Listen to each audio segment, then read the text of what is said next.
Cassian Vance didn't mind the biting New York wind. It was the silence of his 5-year-old daughter that felt like a knife in his ribs. He stood in the shadow of the Sterling Global Tower, a black man in a faded army jacket, holding a mop in one hand and his daughter's trembling hand in the other. Inside, the lobby smelled of expensive perfume and old money, a world that wanted him invisible. But as the elevator doors slid open, revealing a 25-year-old blonde woman with eyes like ice and a soul made of steel, Cassian didn't know that in exactly 60 seconds, his life as a nobody would end. He was about to be humiliated in front of everyone, but he was also carrying a secret in his pocket, a piece of twisted metal from a war zone that would make this powerful CEO drop to her knees and whisper the one sentence no one expected to hear. Welcome to Sterling Stories.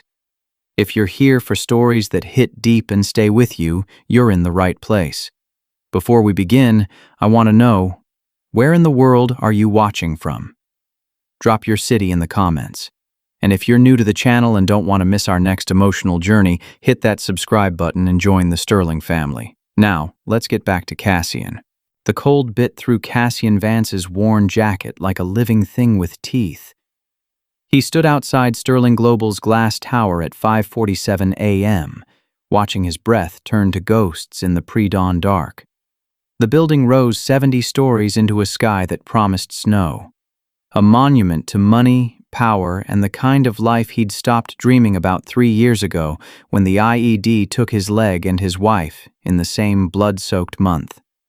The windows reflected the streetlights like 1,000 indifferent eyes, watching but never seeing the man who cleaned their floors. New York in January was unforgiving. The wind came off the Hudson with a cruelty that seemed personal, slicing through the gaps in his second-hand jacket, finding the places where the seams had started to fail. He'd tried to patch them himself, his fingers clumsy with the needle. Sarah would have done it better. Sarah would have made the stitches invisible.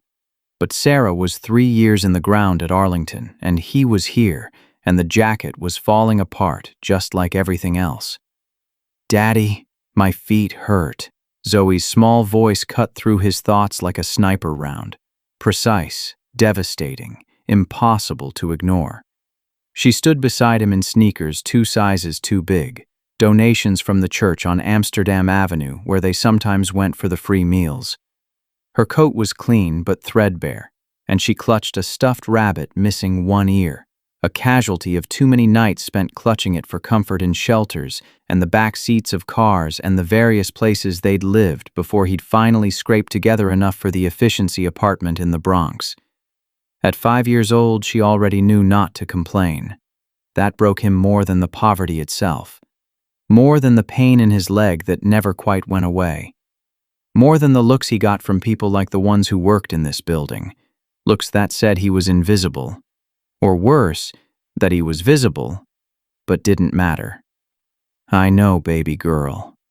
He knelt down, ignoring the spike of pain in his prosthetic. The doctors at the VA had said it would get better. They'd been wrong about a lot of things. "Just a few more minutes, then you can sit in the warm lobby while Daddy works. I brought you some crackers for breakfast." 4 saltines in a plastic baggie. That's what breakfast looked like now. Her dark eyes, Sarah's eyes, so dark they were almost black, with that same searching quality that used to make him feel like she could see straight through to his soul, studied his face with that unsettling wisdom children of trauma develop too early. She was looking for the lie. She was getting good at finding them. Will the mean lady be there? Cassian's jaw tightened. The mean lady. Seraphina Sterling. 25 years old and colder than the January wind that was currently trying to freeze them both to death on this corner. He'd been mopping her building's marble floors for 6 weeks. 6 weeks of arriving before dawn and leaving after the sun set. 6 weeks of pushing a mop bucket and emptying trash cans and scrubbing toilets used by people who made more in an hour than he made in a month. And in all that time, she'd looked through him exactly once, the day he'd accidentally touched her Louboutin heel with his mop bucket. "Watch where you're going," she'd said, her voice like cut glass. Not to him. Not really. More like she was commenting on a piece of furniture that had inconveniently placed itself in her path. She hadn't waited for a response.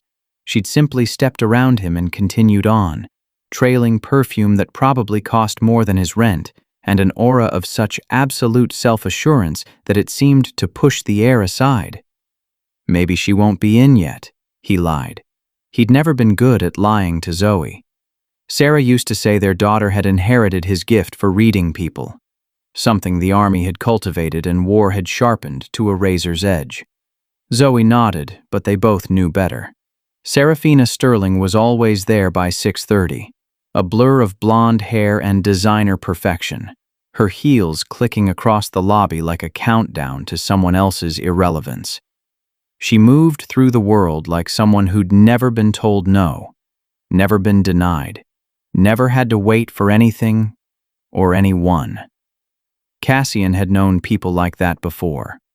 Officers who'd never seen combat, politicians who visited the front lines for photo ops and then flew home to their comfortable lives. He'd learned not to hate them. Hate took energy he didn't have anymore. Inside, the warmth hit them like a promise the world couldn't keep. The lobby was a cathedral of wealth. Marble imported from Italy, gold fixtures that gleamed under lighting designed to make everything look like it belonged in a magazine, and a chandelier that probably cost more than Cassian would earn in a lifetime of mopping floors. The ceiling soared 30 feet above them, making him feel small in a way that combat never had. In war, he'd known his place. He'd been a weapon, precisely calibrated, essential. Here, he was just another body, easily replaced, barely noticed. Raymond, the security guard, glanced up from his desk. He was 60-something, with the face of a man who'd seen too much and cared about too little. His uniform was crisp. He took pride in it, one of those details Cassian noticed because he'd been trained to notice everything. Raymond had a bronze star from Desert Storm on his desk, partially hidden behind a coffee mug. They'd never talked about it. Men like Raymond didn't talk about their wars. "Vance, kid can't keep sitting here every morning. Building management's going to notice." Cassian felt his chest tighten. "Where else is she supposed to go, Ray? Daycare doesn't open until 7:30. Raymond's expression didn't change. He had the neutral face of someone who'd worked security for too long, who'd learned that sympathy was a luxury he couldn't afford. "Not my problem. Just giving you a heads up. Mrs. Chen from HR was asking questions yesterday. Said some of the executives have complained about unauthorized persons in the lobby during business hours. It's 6 a.m. There are no business hours at 6 a.m. You know how it is?" Raymond shrugged, and Cassian did know. He knew exactly how it was. The rules were different for people like him. Always had been. Always would be. Cassian guided Zoe to the bench near the entrance, the one partly hidden by a massive fern that probably required its own full-time caretaker. She sat without protest, pulling out a coloring book so worn the pages were soft as fabric. He'd found it in a free box outside a bookstore in Brooklyn, had carried it home on the subway, feeling like he'd won some kind of victory. She'd colored the same pages 17 times now, layering colors on top of colors until the paper was thick with crayon wax. She never complained that she didn't have new pages. She never complained about anything. "I'll be back in 10 minutes, he said, crouching down so they were eye level. "Stay quiet, okay? If anyone asks, you tell them your daddy works here and he'll be right back." "Okay, Daddy." She looked up at him and he saw the question in her eyes, the one she was too afraid to ask. "Are we going to be okay?" He kissed her forehead. "I love you, baby girl." "Love you too." He grabbed his cleaning cart from the service elevator, the wheels squeaking in a way that announced his presence in every hallway. The cart was old, older than him probably, with a broken wheel that made it pull to the left. He'd requested a new one from facilities management 3 times. They'd told him they'd get to it. They never got to it. He began his route. 3rd floor. Conference rooms that smelled like coffee and ambition. The coffee was from beans that cost $40 a pound. He'd seen the invoice once, left carelessly on a counter. $40 for a pound of coffee. He fed his daughter for a week on $40. The conference tables were mahogany, polished to a mirror shine. The chairs were leather, the kind that probably cost $1,000 each. He cleaned them all, moving with the efficiency of a soldier, precise, invisible, erasing the evidence of other people's success. In conference room B, someone had left a half-eaten croissant on a napkin. His stomach growled. He hadn't eaten since yesterday afternoon. A hot dog from a cart, split with Zoe. He stared at the croissant for a long moment, then threw it in the trash. He had his pride. It was about the only thing he had left. The work was methodical. Empty the trash cans, wipe down the surfaces, vacuum the floors, check the bathrooms, refill the paper towels and soap, repeat. He could do it in his sleep now. Sometimes he wondered if he was doing it in his sleep. The days had started to blur together, one indistinguishable from the next, marked only by Zoe's slow growth and the changing seasons and the bills that never stopped coming. At 6:32, he heard the heels. He was back on the ground floor, wiping down the reception desk, when the sound echoed through the lobby. Click, click, click. Each footfall sharp and precise, like drum beats announcing the arrival of someone important. He didn't have to look up to know who it was. Seraphina Sterling entered through the revolving door like she owned the air itself. Probably did, he thought. Sterling Global wasn't just her company. It was her inheritance, her birthright, her kingdom. She'd taken over as CEO at 23 after her father's sudden death, and according to the business magazines he sometimes glanced at in the bodega, she'd tripled the company's value in 2 years. She was ruthless, brilliant, untouchable. She was wearing a white coat that probably cost more than his car, the one he'd sold 3 months ago to pay for Zoe's ear infection medication. Beneath it, a black dress that fit like it had been engineered specifically for her body. Her blonde hair was pulled back in a way that made her look like she'd been carved from ice and given just enough warmth to pass as human. She was beautiful in the way that expensive things are beautiful. Perfect, polished, completely devoid of any imperfection or vulnerability. Behind her trailed 2 assistants, both of them typing frantically on tablets, trying to match her pace. She was speaking rapidly, her voice crisp and utterly devoid of warmth, firing off instructions like bullets. Tell Kaufman his bid is insulting. Tell Mercer if he misses another deadline, he's done. And someone find out why the Tokyo office thinks they can ignore my directives. I want Henderson on a plane today. Today, not tomorrow. And get me the Fitzgerald contracts by noon or... She stopped. Zoe had wandered from behind the fern. She was standing directly in Seraphina's path, staring up at her with those 2 old eyes, clutching her rabbit. The rabbit's remaining ear was bent at an odd angle, giving it a permanently surprised expression. For a moment, nobody moved. The assistants froze. Raymond looked up from his newspaper. Cassian, still 20 feet away, felt his blood turn to ice. Move, Seraphina said. Not cruel, just factual. The way you'd tell a door to open or a light to turn on. She didn't understand that this was a child, a human being, someone's entire world. Zoe didn't move. She was 5. She didn't understand that women like Seraphina Sterling expected the world to rearrange itself around them, that the very concept of someone not immediately obeying was foreign to her existence.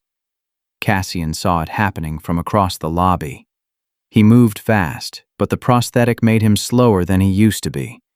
There was a hitch in his gait, a split-second delay between thought and action that hadn't existed before the IED. Before, he could have crossed this distance in seconds. Now, Each step was a negotiation between his brain and the metal and plastic that had replaced his leg below the knee. He was still 20 feet away when Seraphina's patience, thin as paper, fragile as glass, ran out. "Security," she called, not loudly but with absolute authority, the voice of someone who'd never been disobeyed in her life. "Remove this child from the building." Raymond stood up, uncomfortable but obedient. He'd been taking orders his whole life, from sergeants, from officers, from bosses. He knew better than to question them now. "Wait!" Cassian reached them, his heart hammering against his ribs. "She's with me." "I'm sorry, ma'am." "Zoe, come here, baby." Seraphina's gaze slid to him for the first time in weeks, really looked at him. He saw the moment of recognition, not of him as a person, but as the janitor, the help, the furniture that occasionally needed to be told where to stand. Her blue eyes were the color of a winter sky, cold and clear and absolutely merciless. "You brought your child to work?" Her tone made it sound like a moral failing, like he'd committed some unforgivable sin against the natural order of things. "My daycare doesn't open until 7:30, and I don't care." She cut him off with the precision of a scalpel. "This is a place of business, not a daycare center. Figure it out or find employment elsewhere. We have standards here." Standards. The word hung in the air like an accusation. He didn't meet their standards. His daughter didn't meet their standards. Their poverty, their desperation, their very existence was somehow offensive to the polished marble and gold fixtures and $40 coffee. One of her assistants, a thin woman with apologetic eyes and the kind of face that suggested she'd once had dreams before this job had worn them down, whispered something urgently. "No," Seraphina said, not even looking at her. "No exceptions. Standards exist for a reason. If we allow this, what's next? Everyone bringing their children to work? Their pets? Their extended families? Lines must be drawn." She said it like she was talking about policy, about maintaining professional boundaries.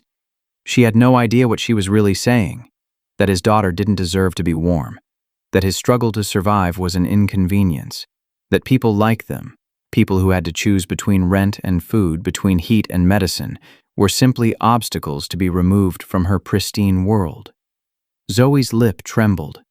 Cassian recognized the signs. She was going to cry, and once she started, the nightmares would come back. The ones where she screamed for her mother, where she woke up sobbing and wouldn't be comforted for hours. The ones that left them both exhausted and hollow-eyed the next day. He picked up his daughter, feeling the weight of her against his chest. She was so light. Too light. He'd had to choose between the heating bill and groceries twice this month. He'd chosen heat because January in New York would kill you faster than hunger. A cold apartment was better than a hungry child. Or was it? He couldn't tell anymore. The calculations had become impossible. Every choice was wrong. Every day was just choosing which disaster to postpone. "I understand, ma'am," he said quietly, with all the dignity he could muster. His voice didn't shake.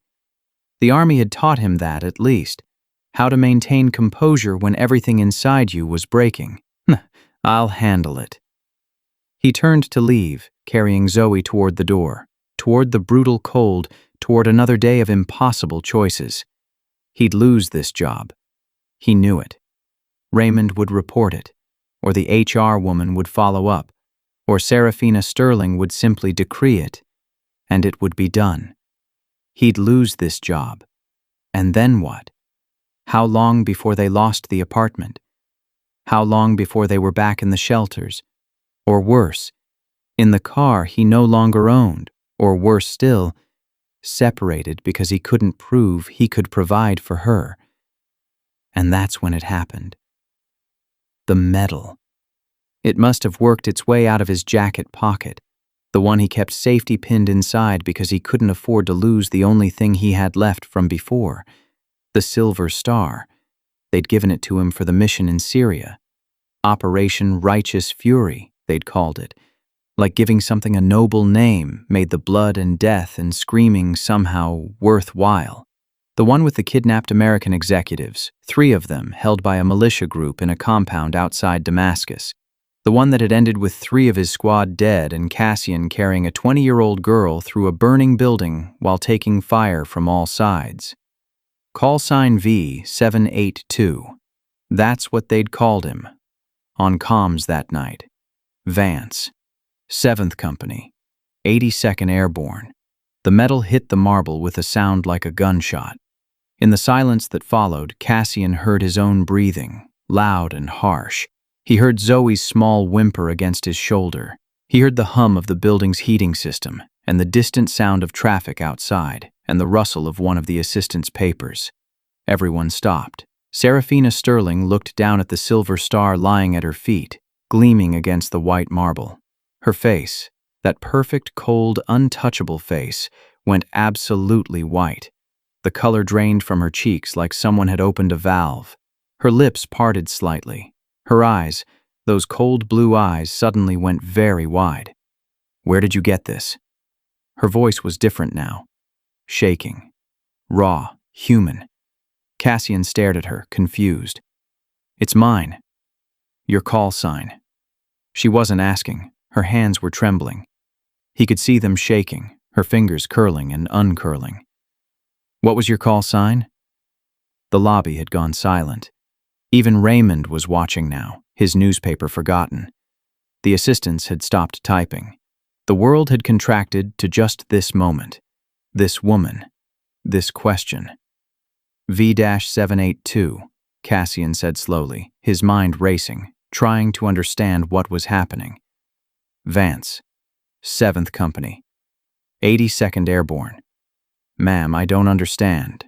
Oh my God." Seraphina Sterling, the Ice Queen of Manhattan, the woman who'd just threatened his job with the casual cruelty of someone swatting a fly, sat down hard on the marble floor in her $1,000 coat. She didn't seem to notice or care that she was sitting on the ground in the middle of her own lobby, that her employees were watching, that her carefully maintained image of perfect control was shattering. She looked up at him with eyes that had suddenly become human, vulnerable, terrified and grateful, and filled with something that looked like it might be tears. "You saved my life," she whispered. 10 years ago. Syria. The compound. Her voice broke. "I was the girl. The one you carried out. I was 20 years old and I thought I was going to die and you came through the fire and you..." The memories hit Cassian like a flashback. The smell of smoke and burning flesh. The sound of automatic weapons fire. The weight of a young woman in his arms. Her blonde hair matted with blood. Her eyes wide with terror. The way she'd clutched his vest and whispered, "Please don't let me die. Please, please, please," over and over like a prayer. He'd never known her name. They'd evacuated her to a medical facility and he'd gone back to base, and 3 days later the IED had taken his team, and he'd never thought about her again. Couldn't think about her. Thinking about the people you saved meant thinking about the people you hadn't saved, and that way lay madness. Zoe buried her face in Cassian's neck, confused and frightened by the sudden change in the air, by the strange intensity of this moment, and for the first time in 3 years, Cassian Vance had absolutely no idea what to do. Seraphina Sterling was crying. Actually crying. Tears running down her perfect face, her mascara starting to smudge. She reached out toward him with one shaking hand, then pulled it back. Then reached out again like she couldn't quite believe he was real. "I looked for you," she said, her voice breaking. I tried to find you. They wouldn't tell me your name. Security protocols. I only had your call sign, V782. I've never forgotten it. I've never forgotten you." The assistants looked at each other, bewildered. Raymond was standing now, his hand on his chest, his face showing the first real emotion Cassian had seen from him. Shock and something that might have been respect. "Ma'am," Cassian said quietly because he didn't know what else to say. I was just doing my job." "No." She shook her head violently, still sitting on the floor, still looking up at him like he was something holy. "No, you saved my life. You carried me through fire. You told me," she laughed, a broken sound. "You told me to stay awake. You told me about your daughter. You said you had a little girl at home and you were going to get back to her and I was going to get back to my family and we were both going to live. You made me believe it." Zoe had been 2 years old then. Sarah had been alive. He'd had a future. "I'm glad you made it out," he said, and meant it. "I'm glad you're okay." "Okay?" She looked around the lobby, at her building, at her employees, at the empire she'd built. "I'm not okay. I've never been okay. I've been—" She stopped, seeming to realize for the first time that she was sitting on the floor of her own lobby, crying in front of her staff. She stood up quickly, wiping at her eyes, trying to reassemble the Ice Queen mask, but it wouldn't fit right anymore. Something had broken. She looked at Zoe, really looked at her, seeing the worn coat and the 2 big shoes and the stuffed rabbit and the way the child clung to her father with the desperate grip of someone who'd learned that security was temporary and could be taken away at any moment. "What's your daughter's name?" Seraphina asked softly. "Zoe," Cassian said. "Zoe." Seraphina said it like she was testing the word. She crouched down, graceful even in her distress, so she was at Zoe's eye level. "I'm sorry I was mean to you, Zoe. That was wrong. Will you forgive me?" Zoe looked at her father. He nodded. She looked back at Seraphina and said, in that solemn voice children use when they're trying to be adult, "It's okay. Sometimes people are mean when they're scared." Seraphina Sterling blinked, and another tear ran down her face. "Yes," she whispered. "Yes, they are." She stood up, and when she looked at Cassian now, everything had changed. The world had shifted on its axis. The Ice Queen had melted, and neither of them knew what came next. Seraphina Sterling's office occupied the entire 70th floor. Cassian stood by the window, Zoe asleep in his arms, looking down at the city that had chewed him up and spit him out. Behind him, Seraphina was on her 3rd phone call in 10 minutes, her voice sharp and commanding, back to the woman who ran empires. But something was different now. There was a fracture in the ice. "I don't care what the board thinks, Marcus. Make it happen." She ended the call and turned to him. "I'm setting up a trust fund for Zoe. Full ride to any university she wants. Medical, dental, everything." "No." The word came out harder than he intended. She blinked. "Excuse me?" I said no. He turned to face her, careful not to wake his daughter. "I appreciate what you're trying to do, I do, but I'm not a charity case." "This isn't charity. You saved my life. I was a soldier. You were a mission objective, that's all." Her face flushed. "That's all. You carried me through fire while people were shooting at you. You almost died. People almost die in war. It's what we signed up for." He shifted Zoe's weight, feeling the familiar ache in his back. "What you're offering, it's guilt money. You want to feel better about how you treated me this morning. That's not fair. Isn't it?" His voice was quiet but steel hard. "An hour ago I was furniture. Now I'm a hero? Which one am I, Ms. Sterling? Or do I only matter because I'm useful to your conscience?" She sat down heavily in her chair. For a long moment she just looked at him. Really looked. Seeing, perhaps for the first time, not the janitor or the soldier, but the man. "You're right," she said finally. "I was cruel.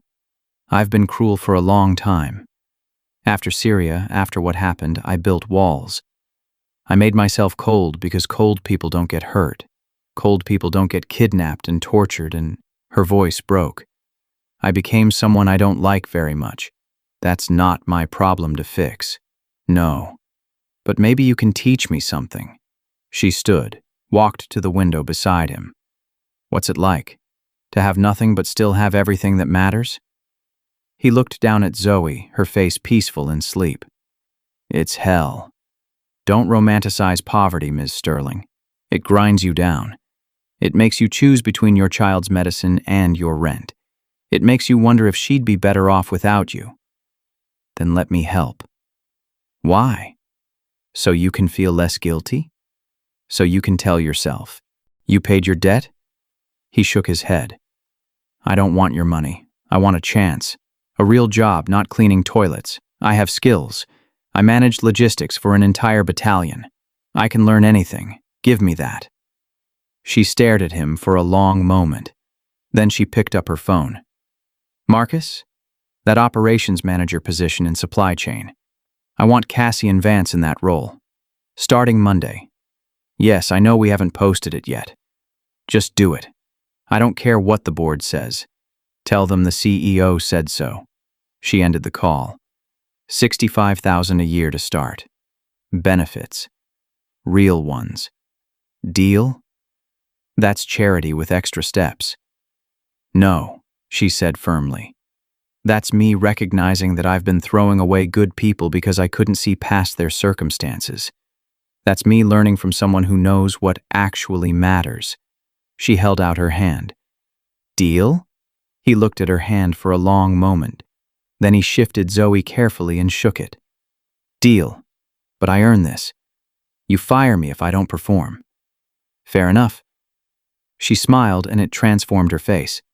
Made her look young. Human. Can I ask you something? What?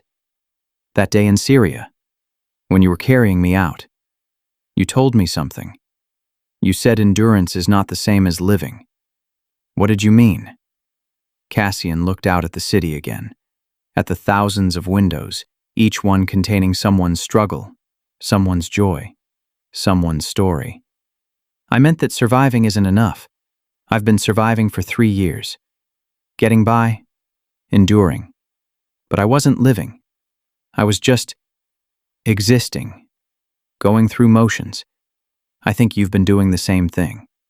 Building walls, being cold, calling it strength when really it's just fear. She was quiet for a long time. When she spoke again, her voice was soft. How do we start living again? I don't know yet, he admitted. But I think it starts with being honest, with being vulnerable, with letting people matter again. Zoe stirred in his arms, opened her eyes. She looked at Seraphina without fear now. Are you still scared? Seraphina knelt down. Yes, sweetheart. I am. But I'm trying not to let it make me mean anymore. That's good, Zoe said seriously. Daddy says brave isn't not being scared. Brave is being scared and being kind anyway. Cassian felt his throat tighten. He'd told her that after a nightmare, months ago. He hadn't known she remembered. Seraphina looked up at him, and he saw tears in her eyes again. She's brilliant, just like her father. She's brilliant like her mother, he corrected quietly. Understanding crossed Seraphina's face. I'm sorry. I didn't know. 3 years ago. Same month as the IED. He said it simply, without drama. Facts. Just facts. Some days I'm not sure which one took more from me. But you kept going. I had to. For her. He looked down at Zoe. She needed me to be more than my pain. More than my loss. She needed me to show her that you can break and still choose to be whole again. That you can fall and still choose to stand. Seraphina stood slowly. She walked to her desk, opened a drawer, and pulled out a photograph. It was worn at the edges, clearly handled many times. She handed it to Cassian. It showed a young woman, 20 years old, blonde, smiling, standing with an older couple in front of this very building. Before Syria. Before fear had carved its lines into her face. That's who I used to be, she said. I want to find her again. Will you help me? That's not my job. No, but maybe we can help each other. She looked at Zoe. Maybe we all can. I don't know how to live again, Cassian, but I'd like to learn. He studied her face, saw the genuine hope there, the vulnerability, the woman beneath the Ice Queen. Okay, he said finally, but no more charity, no savior complex. We help each other as equals. You teach me how to navigate your world. I teach you how to be human in it. She held out her hand again. Partners? He shook it. Partners. 3 months later, Cassian stood in his new office. I miss you so much, sweetheart. Small, but his, looking out at the same city that had once seemed so hostile. Zoe was in a proper daycare now, one where kids painted pictures and learned songs and weren't afraid. He'd paid the first month himself. It had felt like victory. His phone buzzed, a text from Seraphina. Board meeting in 10. Wish me luck.